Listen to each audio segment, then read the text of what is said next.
Yesterday, I introduced the Family First Act, legislation to streamline and simplify provisions in the tax code and to support working families with an updated and enhanced child tax credit. This will provide tax relief for parents with young children and create new tax credit for pregnant mothers. Ms. Marple, how would either a baby bonus or increasing the CTC amount for children under 5 provide a tax relief for working families, and would this have benefited your family? Yes, thank you for the question. When your family's growing and your kids are young, a lot of changes are taking place. You're changing jobs, childcare looks different, you need a bigger house, you need a bigger car. There's a lot of pressure put on the family, and life gets really busy.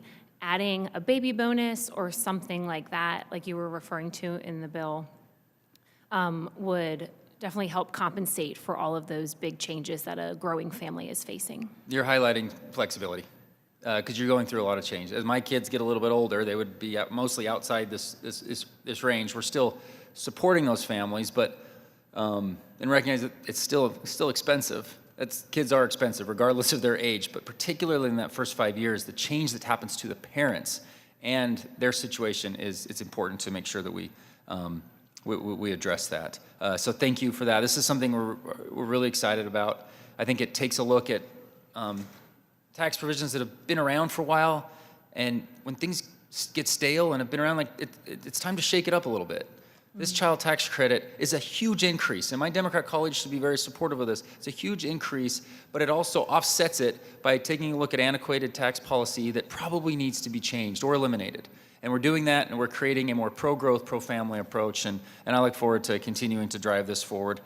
We also introduced the Small Business Growth Act, which would support small business growth by helping small businesses obtain equipment necessary to buy their operations. We've talked a lot about this. I'll just quickly ask Ms. Gallagher and Ms. Silver, anything to add on how important it is to be able to up that? Instead of $1 million, it's going to increase to X number of dollars. It's going to help small businesses be able to buy their equipment and get that right off it. Anything to add to that?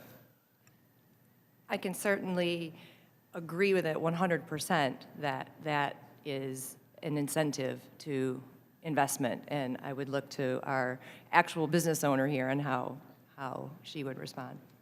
And you're talking about section 179? 179, yes. Yeah, absolutely, increasing It's an increasing of the threshold. Yes, that would help us tremendously with planning and drive investment, which makes us more competitive and gets our customers what they need. And a point that I make when I'm back home is I say, okay, if you have that ability to invest more equipment, guess what? That other company that's selling you that equipment, they're now paying more taxes because they're excited about their business growth. So they're then paying. We are still contributing to tax revenues. It's not a decrease in taxes. It's actually spurring significant economic growth, and that can't be discounted. Thank you so much. I yield back.